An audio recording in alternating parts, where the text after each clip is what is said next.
Bienvenue sur notre chaîne. N'oubliez pas de vous abonner pour ne pas manquer les nouvelles vidéos. Bon visionnage.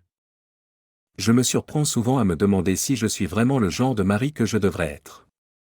Mon travail exige beaucoup de moi et, honnêtement, il y a des jours où je passe la porte dans une humeur loin d'être joyeuse. Je ne suis pas non plus un génie de la finance, nous ne roulons pas sur l'or, mais nous nous en sortons très bien. Notre maison est douillette, nous avons 2 jolies voitures, et ma femme possède un placard rempli de belles tenues. Notre fille de 8 ans, Margaret, a tout ce dont elle a besoin, et même plus, au vu de sa collection de jouets coûteux. Je me considère comme un homme simple et travailleur qui aime farouchement sa famille.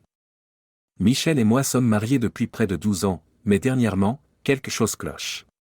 Il y a une distance entre nous, subtile mais indéniable, et je n'arrive pas à comprendre exactement pourquoi. Michel agit différemment, distante et un peu froide, ce qui ne lui ressemble pas du tout. Elle a commencé à me faire des reproches sur de petites choses insignifiantes, et je ne peux pas m'empêcher de le remarquer.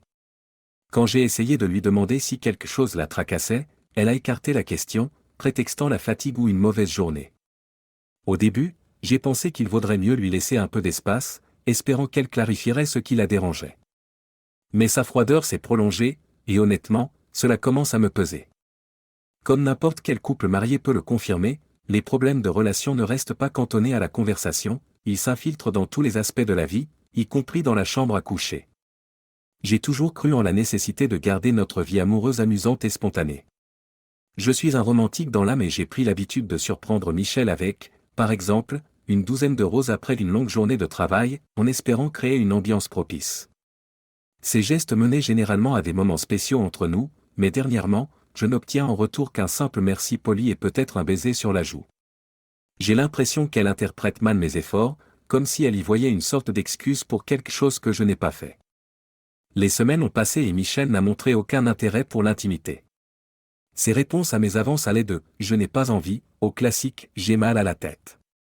Lors des rares occasions où elle acceptait, elle restait distante, passive, me laissant tout faire. Cela me blessait plus que je ne voulais le montrer. Au fil du temps, j'ai commencé à me retirer aussi. Je rentrais, passais du temps avec Margaret et évitais Michel, ce qui ne faisait qu'empirer les choses. La frustration et le désespoir ont commencé à s'insinuer. Au travail, je me surprenais à ressasser tout ça, à repasser des moments dans ma tête, cherchant à comprendre ce que j'avais pu faire pour provoquer ce changement. Peu importe combien j'y pensais, je ne trouvais pas de réponse. Pourtant, une pensée troublante revenait sans cesse, même si j'essayais de la chasser, et si Michel avait une liaison.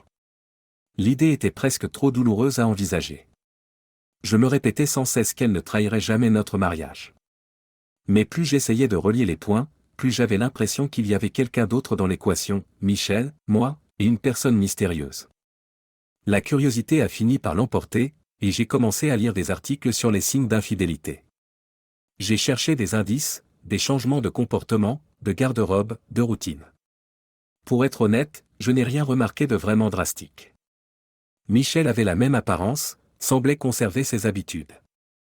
Mais, encore une fois, je ne la voyais réellement que le soir, après le travail. Qui sait ce qu'elle faisait durant la journée?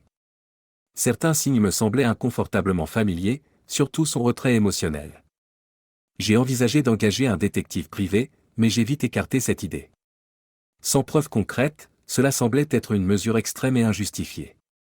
Je n'avais que des soupçons, rien de solide pour justifier une telle dépense.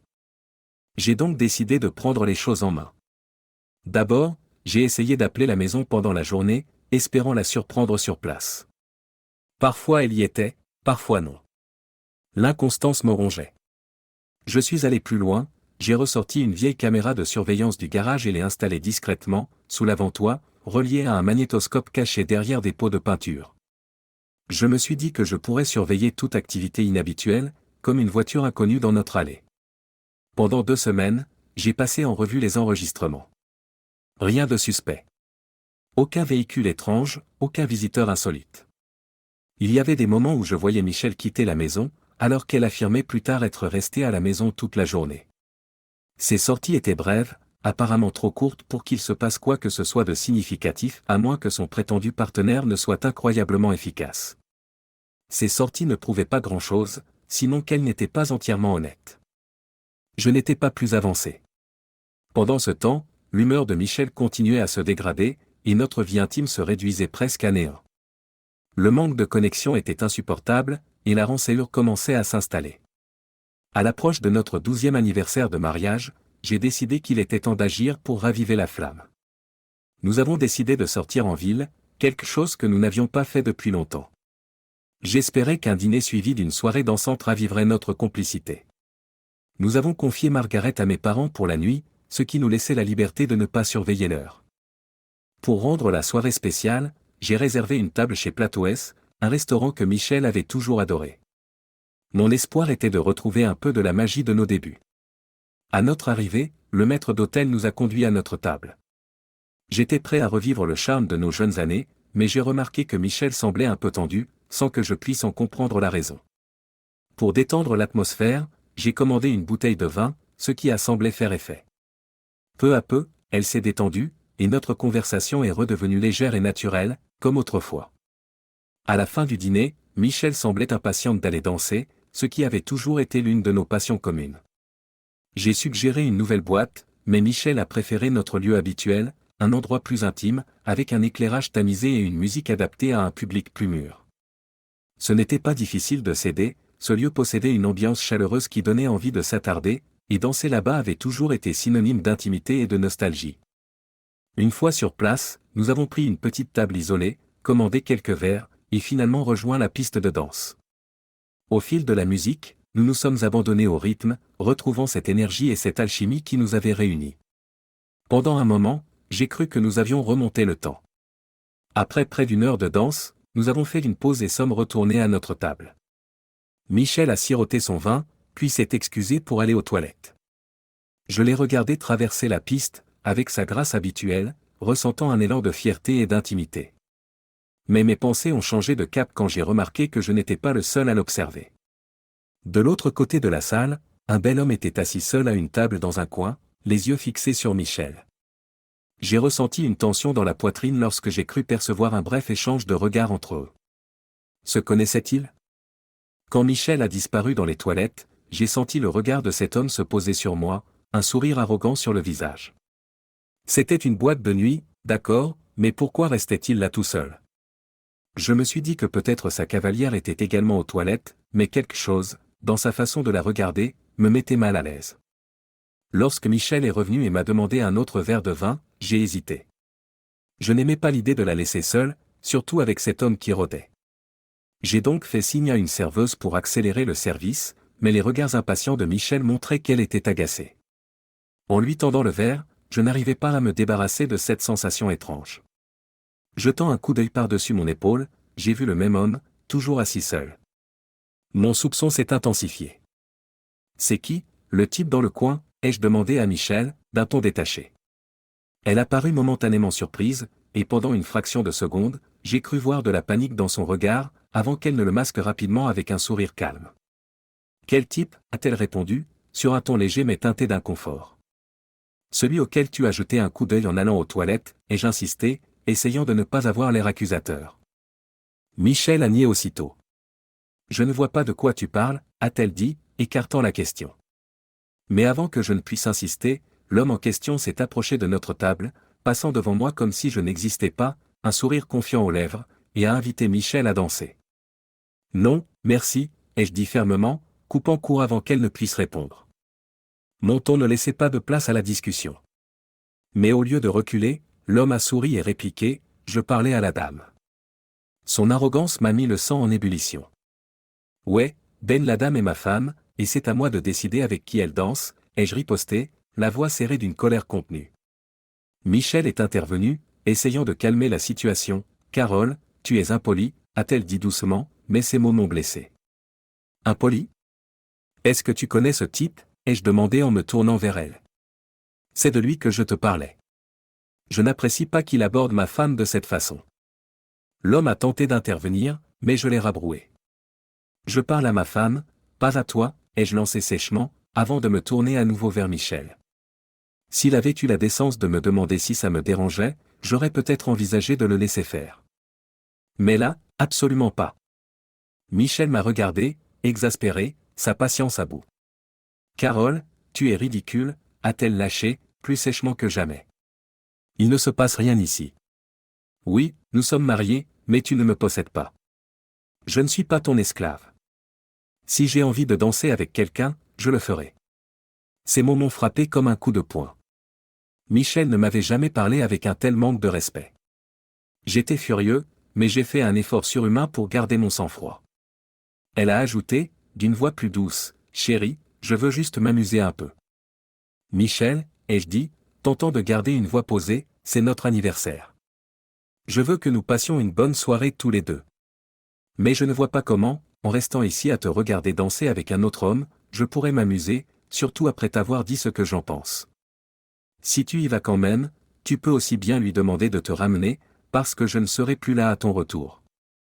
Après 12 ans ensemble, c'est ici que je trace la limite. » Son visage était un mélange de défi et de frustration, mais je pouvais sentir une émotion sous-jacente qu'elle ne montrait pas. Je ne comprenais pas comment elle pouvait ne pas voir la douleur sur mon visage. Soit elle ne la percevait pas, soit elle s'en moquait. Elle a pris une inspiration, puis a dit, d'un calme glaçant, « C'est impoli de faire attendre ce monsieur pendant que nous nous disputons. Je vais danser avec lui, et nous réglerons ça plus tard. » L'homme à côté d'elle avait un air satisfait tandis qu'il tendait la main, et, à ma grande stupeur, Michel la lui a prise sans hésiter. Ils se sont dirigés vers la piste de danse ensemble, me laissant planter là, stupéfait. Je les ai regardés s'éloigner jusqu'à ce qu'ils disparaissent dans la foule, puis je me suis levé sans un mot et suis sorti de la boîte de nuit. Je doutais qu'ils remarquent même mon absence. Lorsque mon téléphone a sonné, j'étais déjà à plusieurs pâtés de maison, errant en voiture sans but. La voix de Michel était aigre et irritée quand j'ai décroché, « Carole, où diable es-tu ? » « Je rentre à la maison, » ai-je répondu sèchement. « Je fais ma valise. »« Qu'est-ce que tu veux dire, faire ta valise ? » « Où vas-tu » a-t-elle demandé, le ton passant de la colère à la confusion. « Je n'en sais rien, » ai-je admis. « J'ai juste besoin d'espace. »« J'en ai assez. »« Tu n'es pas sérieux, Carole » s'est-elle exclamée, la voix montant d'un cran. « C'était juste une danse, bon sang. Tu vas vraiment jeter 12 ans de mariage par la fenêtre pour ça ? » « Ce n'est pas juste une danse, Michel, me suis-je emporté, en essayant de garder mon calme.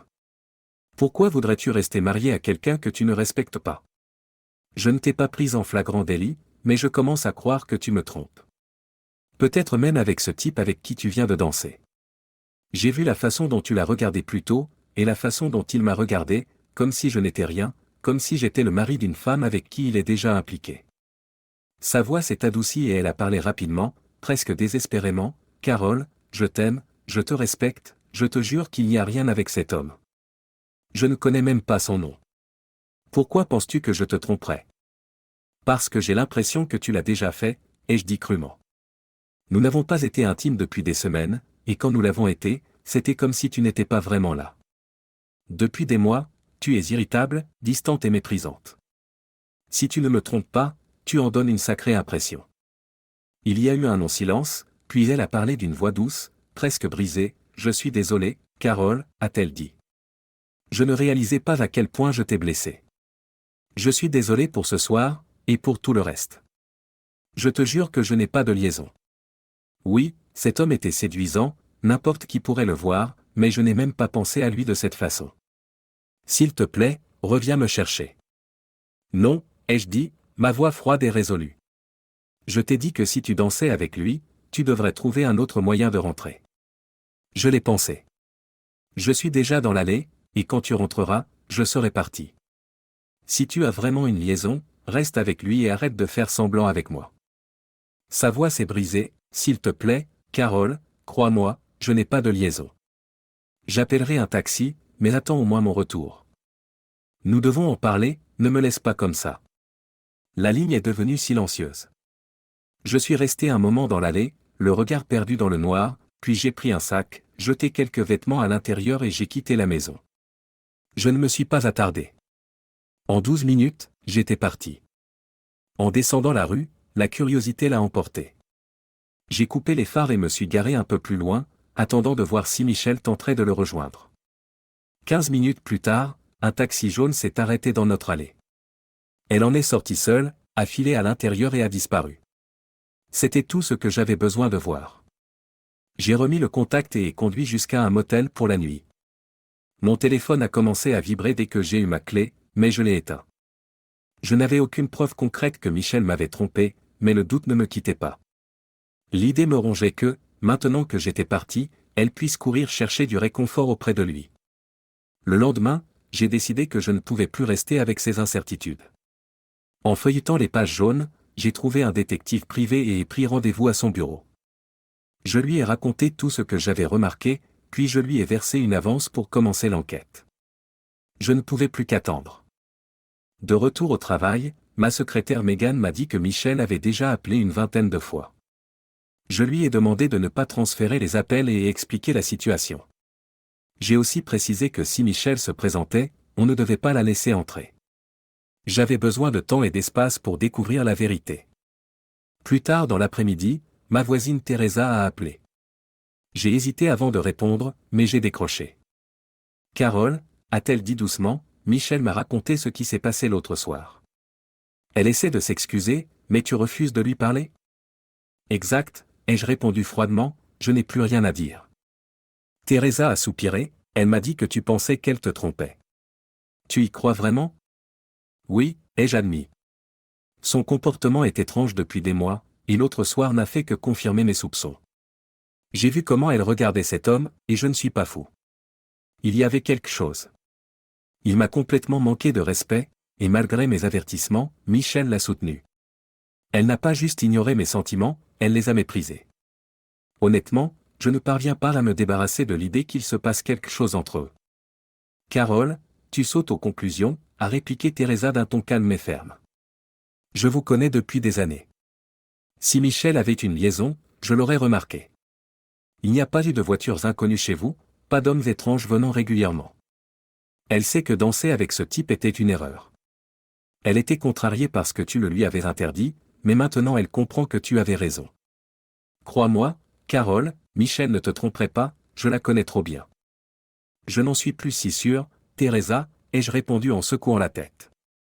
Ce qu'elle a fait ce soir-là ne respire ni la loyauté ni l'amour.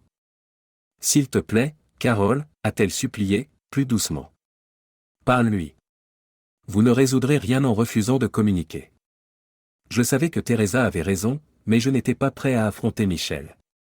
J'avais besoin de temps, le temps que le détective termine son enquête, et le temps de tout assimiler. Teresa, tu peux lui dire que je l'appellerai dans quelques semaines?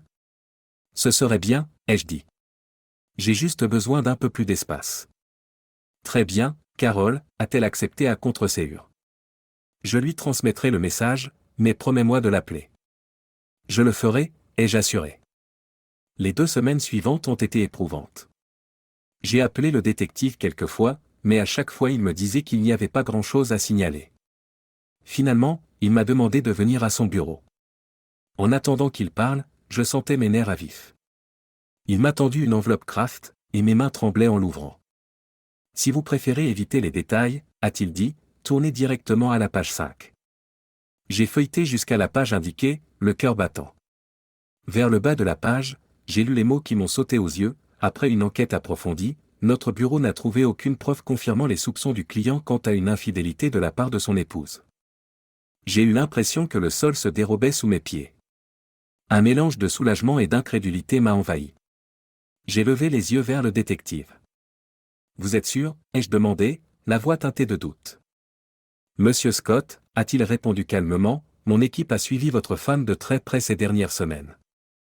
Nous avons suivi ses déplacements, examiné ses communications et ses relevés téléphoniques et bancaires. Il n'y a absolument aucun signe d'une liaison. Je suis heureux de vous dire que vos soupçons étaient infondés.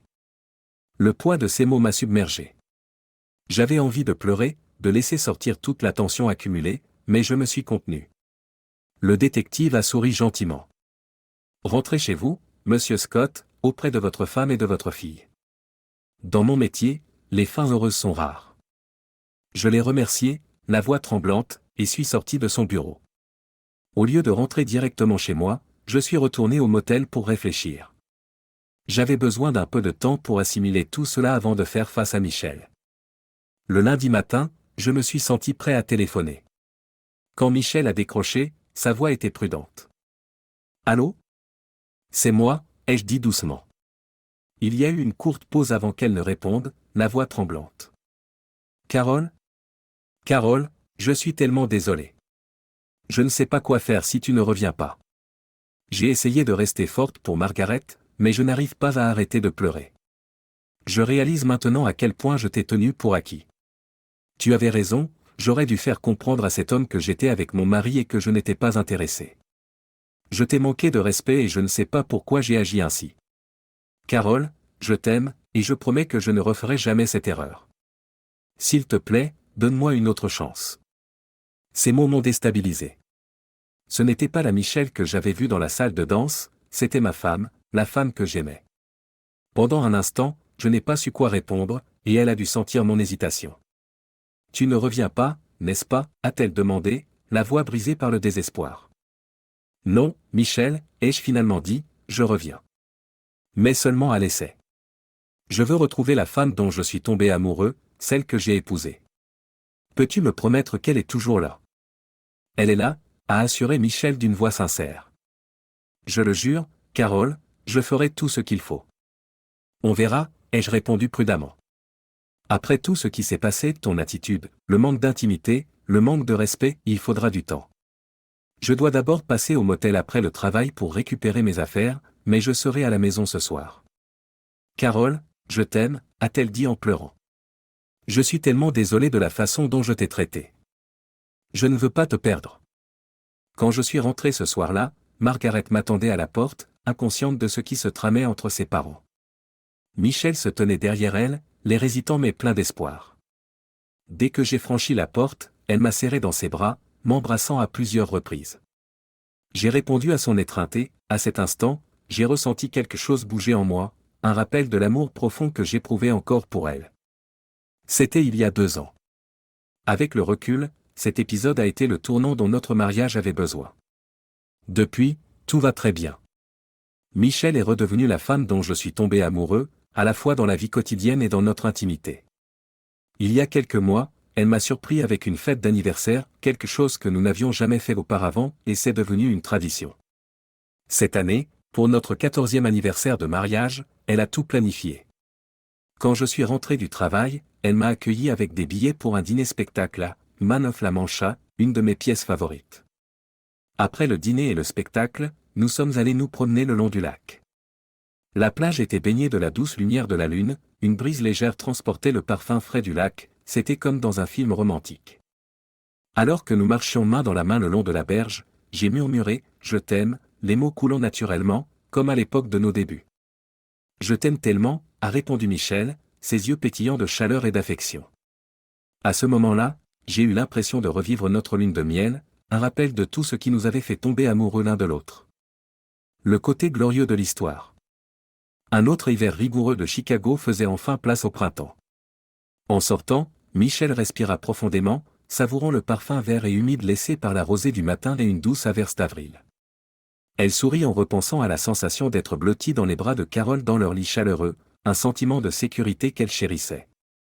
En se rendant à la voiture, Michel remarqua de petites fleurs bleues sauvages perçant la pelouse, un rappel que la nature trouve toujours un moyen de refleurir après les hivers les plus rudes.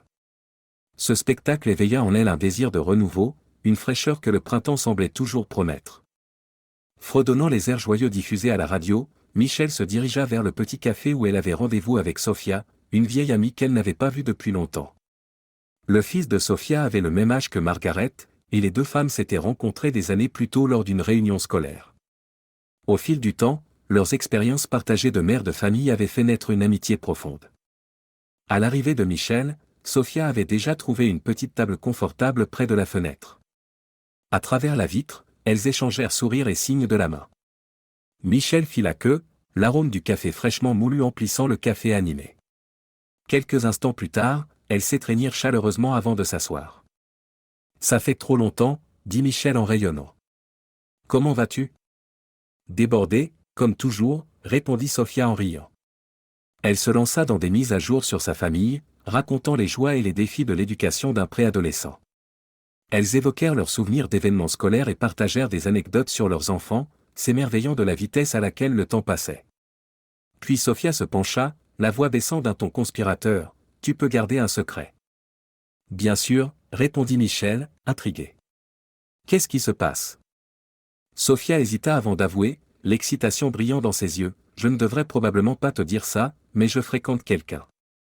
Michel se figea, sa tasse de café à mi-chemin de ses lèvres. Tu veux dire que tu songes à avoir une liaison? Les lèvres de Sophia s'incurvèrent en un sourire malin. Nous n'avons encore franchi aucune limite, mais j'y pense sérieusement. C'est Eric, il est juste différent, être avec lui me fait me sentir vivante. Mais j'ai peur qu'il perde intérêt si je ne passe pas à l'étape suivante. Attends une minute, interrompit Michel, une inquiétude grandissante dans la voix. As-tu réfléchi à ce que tu risques? Es-tu vraiment prête à mettre en péril ton mariage pour ça? Sophia haussa les épaules, balayant la question. Oh, je n'ai pas l'intention de quitter Peter ou quoi que ce soit. C'est juste un peu d'excitation en plus, tu vois, comme on dit, la variété est le sel de la vie. Ne t'inquiète pas, je ferai en sorte que Peter ne l'apprenne jamais. Il serait dévasté. Et Eric est marié aussi, nous devons être discrets. Le ventre de Michel se noua, tiraillé entre la loyauté envers son ami et sa propre morale. Elle lutta pour trouver les mots. Après 2 ans à garder son propre secret enfoui, elle décida de faire preuve de courage et de se confier à Sophia. Sophia, commença Michel avec hésitation, tu te souviens quand Carole et moi avons traversé une période difficile, il y a quelques années, quand il m'a quitté un moment. Bien sûr, répondit Sophia d'un ton sérieux, mais tu n'en as jamais vraiment parlé. Michel prit une profonde inspiration, j'ai besoin que tu me promettes de ne rien répéter de ce que je vais te dire. Si cela s'apprenait, ça pourrait ruiner mon mariage. Je le jure, dit Sophia gravement, se penchant en avant. Tu peux me faire confiance. Michel hésita, puis baissa la voix à un murmure. Il y a 2 ans, je me sentais coincé. Après 12 ans de mariage, tout était devenu routinier. J'aimais Carole de tout mon cœur, mais je n'arrivais pas à me débarrasser de ce sentiment de vide, comme si quelque chose manquait. Je ne savais plus qui j'étais. Sophia hocha la tête, ses yeux reflétant la compréhension. Je comprends, je pense que beaucoup de femmes traversent ça. Ce n'est pas que tu n'aimes pas ton mari, c'est juste compliqué. Exactement, reprit Michel, reconnaissante. Carole est ma personne préférée au monde, mais rien ne me semblait plus excitant, pas même le sexe. Ce n'était pas de sa faute, il a tout essayé pour me rendre heureuse, mais je n'arrivais pas à chasser ce nuage au-dessus de moi. Elle fit une pause pour boire une gorgée de café et jauger la réaction de Sophia, qui était entièrement à l'écoute. Je ne savais pas comment le dire à Carole, alors je me suis renfermé, et il l'a remarqué. Cela a créé un fossé entre nous, et avant que je m'en rende compte, on ne se parlait presque plus. Une nuit, il m'a vu jeter un regard vers un autre homme dans un club, et tout a éclaté. Carole est partie ce soir-là. Il a fait sa valise et était parti quand je suis rentré. Que as-tu fait? Demanda Sophia, penchée en avant, captivée. J'ai paniqué, avoua Michel. J'ai réalisé à quel point je l'avais blessé et que j'étais sur le point de tout perdre. Ça a pris du temps, mais nous avons surmonté ça. J'ai dû affronter mes propres problèmes et faire amende honorable. Nous en sommes ressortis plus forts, mais ça n'a pas été facile. Elle serra la main de Sophia à travers la table. Écoute-moi. Quoi que tu penses trouver avec Eric, ça ne vaut pas la peine de risquer ton mariage. Les conséquences pourraient détruire ta famille et toi-même. La voix de Michel s'adoucit quand elle reprit la parole, et puis j'ai rencontré Austin. Sophia se pencha davantage, la voix presque inaudible, tu as eu une liaison. Michel secoua la tête gravement, pas tout à fait, heureusement. J'ai retrouvé mes esprits avant que cela ne devienne physique. Elle poussa un long soupir. Ça a commencé de façon si innocente, ou du moins c'est ce que je me disais. Elle sembla replonger dans ses souvenirs, le regard lointain. C'était dans cette petite épicerie sur Marshall Avenue. J'étais juste là pour acheter quelques courses, quand je l'ai vu. Sophia, il était absolument magnifique, d'une beauté brute, avec des cheveux blonds sable et les yeux bleus les plus hypnotisants que j'ai jamais vus. Il était grand, comme Robert Redford, et bien bâti. Même habillé, on devinait qu'il était en forme. Je ne pouvais pas l'arrêter de le regarder. Et puis il m'a surprise, ses yeux ont croisé les miens, et il m'a souri. J'étais comme une adolescente, rougissante, c'était grisant, presque interdit. Nous avons commencé à flirter. Pour la première fois depuis longtemps, je me sentais vu. Mais je me suis ressaisi, j'ai continué mes courses. Alors que j'attrapais des tomates, je les bousculais accidentellement. Il m'a salué avec un sourire charmant. J'étais terriblement gêné, je priais pour qu'il ne remarque pas à quel point j'étais troublé. Sophia fronça les sourcils tandis que Michel continuait. Il m'a tendu la main et s'est présenté, sans prêter attention à mon alliance. Ou s'il l'a vu, ça ne l'a pas arrêté. C'était flatteur, je dois l'admettre. Un homme comme lui, intéressé par une femme comme moi? Nous avons discuté et ri en choisissant nos produits. Au moment de payer, il m'a donné son numéro, me proposant de déjeuner ensemble la semaine suivante. Les yeux de Sophia s'agrandirent. Que as-tu fait? J'allais jeter sa carte en sortant du magasin, avoua Michel, mais je ne l'ai pas fait. Je l'ai mise dans mon sac. Tout le chemin du retour, je n'ai pas pu arrêter de penser à lui. Puis Carole est entrée alors que je rangeais les courses. Je me sentais déjà tellement coupable que je lui ai répondu sèchement quand il m'a proposé de l'aide. Le pauvre, il a juste demandé si quelque chose n'allait pas. Que aurais-je pu dire? J'ai menti, lui disant que j'étais juste fatigué. En vérité, je ne pouvais pas chasser Austin de mes pensées. J'étais sur un nuage. Sophia laissa échapper un petit soupir. Michel continua. Je savais que c'était mal de l'appeler, je savais que je ne devais pas. Mais la façon dont je me sentais, j'étais vulnérable. Je me suis dit non, encore et encore, mais je n'ai pas résisté. J'ai trouvé une des dernières cabines téléphoniques de la ville et composé son numéro. Nous avons convenu de déjeuner le lendemain. Michel but une gorgée de café, Sophia suspendue à ses lèvres. Quand nous nous sommes retrouvés au restaurant, j'étais un tourbillon d'émotions, excitation, peur, désir. C'était comme rien de ce que j'avais connu. À un moment, Austin a tendu la main et a pris la mienne. J'étais submergé par l'envie de franchir une limite irréversible, mais la culpabilité, ou la peur, m'ont retenu. Il n'a pas insisté, mais il n'a pas reculé non plus. Il a semé de petites graines, remettant en cause Carole, le dépeignant comme quelqu'un qui ne me méritait pas. Et j'y ai cru. J'ai commencé à ressentir du ressentiment envers Carole, adoptant la vision d'Austin. Sophia secoua la tête, cela ressemble tellement à ma situation. C'est précisément pour ça que je te raconte tout ça, expliqua Michel avec ferveur. Je veux que tu comprennes dans quoi tu risques de t'engager. Ton type a-t-il commencé à parler de Peter, à faire des commentaires sur lui? Sophia hésita, puis hocha la tête. Il a posé quelques questions, du genre, est-ce que Peter sait à quel point il a de la chance de t'avoir? Michel hocha la tête, compréhensive, c'est comme ça que ça commence. Et bientôt, tu regardes ton mari à travers un filtre de mécontentement. Tu commences à penser qu'il ne te mérite pas Sophia, réfléchis Y, quel genre d'homme veut avoir une liaison avec une femme mariée? Peux-tu imaginer Peter faire cela? Jamais, dit fermement Sophia. Et pourtant, toi, tu envisages un homme qui le ferait, souligna Michel, doucement. C'est la question que tu dois te poser, est-ce vraiment ce genre d'homme que tu veux dans ta vie? Sophia resta silencieuse, perdue dans ses pensées. Michel reprit, Austin et moi avons déjeuné encore 2 fois. La 3e fois, j'étais sur le point de basculer. Il a suggéré qu'on aille chez lui. Je pouvais sentir sa frustration face à mes excuses, et je savais que si on se revoyait, ça arriverait. Je franchirais cette ligne. Mais quelque chose m'a arrêté. Quoi donc? Demanda Sophia, presque inaudiblement. Carole, répondit simplement Michel. Notre anniversaire arrivait, et j'avais mentionné à Austin que je devais acheter une nouvelle robe. Il a fait un commentaire désobligeant, affirmant que Carole ne le remarquerait même pas.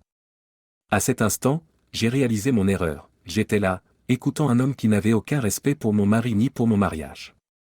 Elle se pencha, serrant la main de Sophia, ce moment m'a sauvé, et il peut te sauver aussi si tu m'écoutes.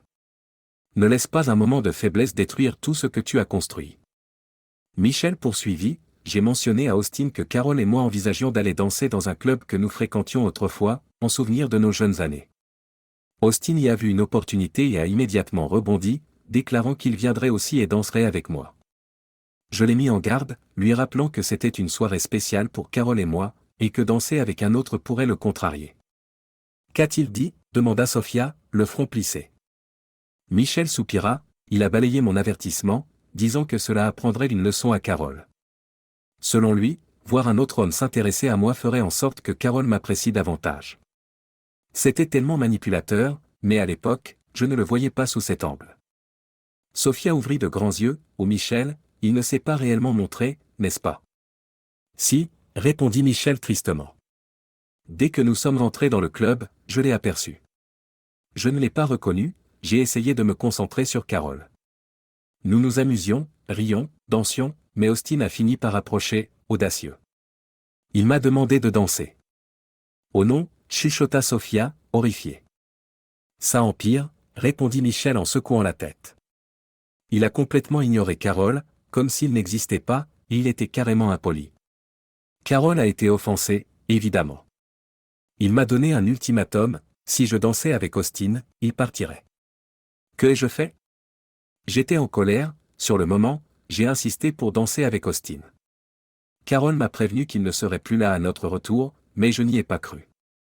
Qui prend ce genre de menace au sérieux? Elle s'interrompit pour essuyer une larme avant de poursuivre. Pendant que je dansais avec Austin, je lui ai demandé pourquoi il traitait Carole avec autant de mépris. Il a juste souri et dit qu'il voulait remettre Carole à sa place. Sophia eut un haut le cœur, c'est ignoble. Michel acquiesça, tout en dansant, il me gardait près de lui, mais mon esprit était ailleurs, focalisé sur Carole. Je me demandais s'il regardait, s'il était de plus en plus furieux. J'étais tellement distraite que je n'ai même pas réalisé quand une chanson s'est terminée et qu'une autre a commencé. Finalement, quand la musique s'est arrêtée, j'ai dit à Austin que nous avions fini, que je passais le reste de la soirée avec mon mari. Est-ce qu'il t'a laissé tranquille? Demanda Sophia, la voix tremblante. Non, répondit Michel amèrement. Il m'a suivi. Quand je lui ai demandé ce qu'il faisait, il a prétendu vouloir s'excuser auprès de Carole. Je ne l'ai pas cru une seconde, je pensais qu'il essayait de semer davantage la zizanie.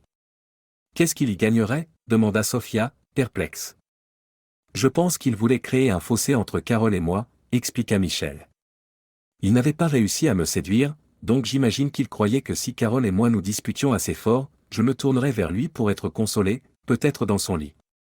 Sophia frissonna, c'est répugnant. Je pensais que Carole était aux toilettes, alors j'ai poussé Austin à retourner à sa table, continua Michel. Il a fini par partir, mais à contre-séure. La serveuse est passée, Austin a saisi l'occasion de commander des boissons et a demandé si nous souhaitions ouvrir une autre note. C'est laquelle a mentionné que Carole avait déjà réglé l'addition. J'ai été pétrifié. Il était parti. Sophia porta la main à sa bouche, il t'a laissé là. Michel hocha la tête, la voix tremblante. Sophia, j'ai eu l'impression que tout mon mariage défilait devant mes yeux. Je ne pouvais pas croire qu'il m'avait abandonné de la sorte. J'étais dévasté. Sophia posa une main rassurante sur celle de Michel. Tu n'es pas obligé de tout me raconter, Michel. On peut s'arrêter là. Non, répondit Michel fermement. Je dois tout te dire, tu dois comprendre. C'est important. Elle prit une grande inspiration, j'ai immédiatement appelé Carole, le suppliant de revenir me chercher. C'est là qu'il m'a balancé la vérité en face, il pensait que je le trompais avec Austin. Il a dit qu'il rentrait à la maison faire ses valises et partir, et qu'il n'était pas sûr de revenir. Les yeux de Sophia se remplirent de compassion tandis que Michel essuyait ses larmes avec une serviette, j'étais abasourdi, Sophia, comme si tout devenait clair d'un seul coup. Ce n'était pas Carole qui me négligeait, c'était moi qui le tenais pour acquis. Carole avait tout fait pour m'aimer et me soutenir, et moi, j'étais trop occupé à me vautrer dans mon propre malaise. Et Austin? Demanda Sophia avec prudence. Que faisait-il pendant ce temps? Oh, il n'abandonnait pas, répondit Michel, amer. Il disait que Carole ne me méritait pas, m'encourageait à rentrer chez lui. Je l'ai immédiatement rembarré, mais il a ri et a continué d'insister. Quand le taxi que j'avais appelé est arrivé, il a tenté une dernière approche. C'en était trop. Je l'ai frappé à l'entrejambe et menacé d'une plainte pour harcèlement sexuel s'il me contactait encore. Sophia laissa échapper un petit rire nerveux, bien joué. Michel essuya de nouvelles larmes, quand je suis arrivé à la maison, Carole était partie. J'ai essayé de l'appeler, mais il avait éteint son téléphone. J'étais terrifié. Je voyais mon mariage s'effondrer. Tout ce que nous avions construit semblait s'évaporer. Le lendemain, j'ai essayé de l'appeler au travail, désespéré, mais il a refusé de prendre mes appels, et a même laissé des instructions à sa secrétaire pour qu'on ne me laisse pas entrer. Ce rejet m'a blessé profondément. Que faire? Demanda Sophia, la gorge nouée. Je me suis tourné vers Teresa, notre voisine. Carole lui a toujours fait confiance, et j'espérais qu'elle pourrait le convaincre de me parler. Teresa, avec sa gentillesse, a accepté d'aider. À ma surprise, Carole a répondu, mais uniquement pour dire qu'il avait besoin de temps et qu'il me contacterait dans quelques semaines. Teresa me l'a répété, avec un regard compatissant. Là, j'ai compris que le presser ne ferait qu'empirer les choses. Alors j'ai respecté son souhait. Michel marqua une pause, le visage ravagé par l'émotion. Ces 2 semaines ont été atroces.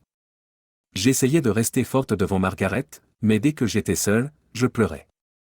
Je lui ai dit que Carole était en voyage, mais j'étais rongé par la peur de l'avoir perdue à jamais. Sa colère était telle que je doutais qu'il revienne, surtout s'il était persuadé que je l'avais trompé. Michel s'arrêta, la voix vacillante. « Désolé, c'est toujours douloureux, même après tout ce temps. » Sophia serra la main de Michel, émue. « Prends ton temps. » Michel reprit, d'une voix plus posée. « Finalement, Carole a appelé. Quand il m'a dit qu'il rentrait, je n'y croyais pas. Un soulagement immense m'a envahi, un sentiment plus fort que tout. Cela m'a fait comprendre à quel point je tenais à lui, à nous. Sophie, cette expérience m'a appris qu'il faut toujours laisser l'amour l'emporter sur le désir. » Elle baissa la tête, rassemblant son courage, puis continua. « Je ne l'ai jamais avoué à Carole. » « Tu plaisantes ? Après avoir failli le perdre, je ne pouvais pas prendre le risque qu'il le découvre. Je vis avec la peur qu'un jour il le découvre, mais depuis qu'il est revenu, je fais tout pour être la meilleure épouse possible. Je ne le prends plus jamais pour acquis. Chaque jour, je le remercie de ce que nous avons et je lui montre à quel point il compte pour moi, avec tout l'amour dont je suis capable. J'espère simplement que c'est suffisant. » Sophia sourit, émue. « Merci, Michel. Tu viens de m'éviter une énorme erreur. J'avais besoin d'entendre ton histoire. » Les 2 femmes continuèrent de discuter, partageant des rires et des souvenirs, puis se séparèrent avec la promesse de se revoir bientôt. Michel se sentait plus légère, sachant qu'elle avait aidé son amie à ne pas commettre l'irréparable. Plus tard dans l'après-midi, Margaret rentra de l'école, accueillie par sa mère avec un goûter et un baiser. Michel ne pouvait s'empêcher de s'émerveiller de la rapidité avec laquelle sa petite fille grandissait. Margaret aurait 10 ans dans à peine 2 mois. Où était passé le temps, se demanda Michel. Quand Carole rentra du travail ce soir-là, Michel l'accueillit avec son plus beau sourire et une étreinte chaleureuse. La conversation avec Sophia plus tôt avait été un rappel puissant de ce que Michel avait failli perdre, et de la valeur inestimable de ce qu'elle avait retrouvé. Ce soir-là, après avoir couché Margaret, Carole et Michel décidèrent de construire un bonhomme de neige dans le jardin. L'air était froid, mais revigorant, et leur rire résonnait dans la nuit. Plus tard, blottis dans leur lit, Carole s'endormit vite, sa respiration douce et régulière. Michel se tourna sur le côté, s'appuyant sur un coude pour le regarder. Elle traça du doigt les lignes de son visage, chacune racontant une histoire, un souvenir. Son cœur débordait d'amour et de gratitude. Elle se pencha doucement pour l'embrasser. Carole bougea, un sourire endormi aux lèvres, et la serra dans ses bras. « Je te croyais endormi, » chuchota Michel. « Je réfléchissais à ce qu'on pourrait offrir à Margaret pour son anniversaire, » murmura-t-il. Michel sourit, passant ses doigts dans ses cheveux. « Et de quoi notre petite fille a-t-elle besoin ? » « D'un petit frère ou d'une petite sœur, » répondit Carole avec un sourire. Michel haussa un sourcil. « Oh, vraiment ? » « Je suis sérieux, » insista Carole doucement. « C'est quelque chose à quoi j'ai pensé depuis un moment. » « Eh bien, » plaisanta Michel, « son anniversaire est dans 2 mois, nous ferions mieux de nous y mettre. »« Tu lis dans mes pensées, » chuchota Carole en la serrant plus fort. 2 mois plus tard, Margaret fêtait ses 10 ans avec une grande fête dans le jardin. Carole et Michel avaient mis le paquet, tous ses amis étaient là, il y avait des jeux, des friandises, un énorme gâteau.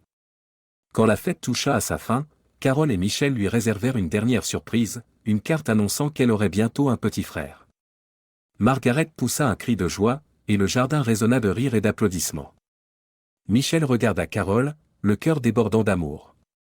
La route n'avait pas été facile, mais ils avaient surmonté l'épreuve ensemble, et leur famille se renforçait jour après jour.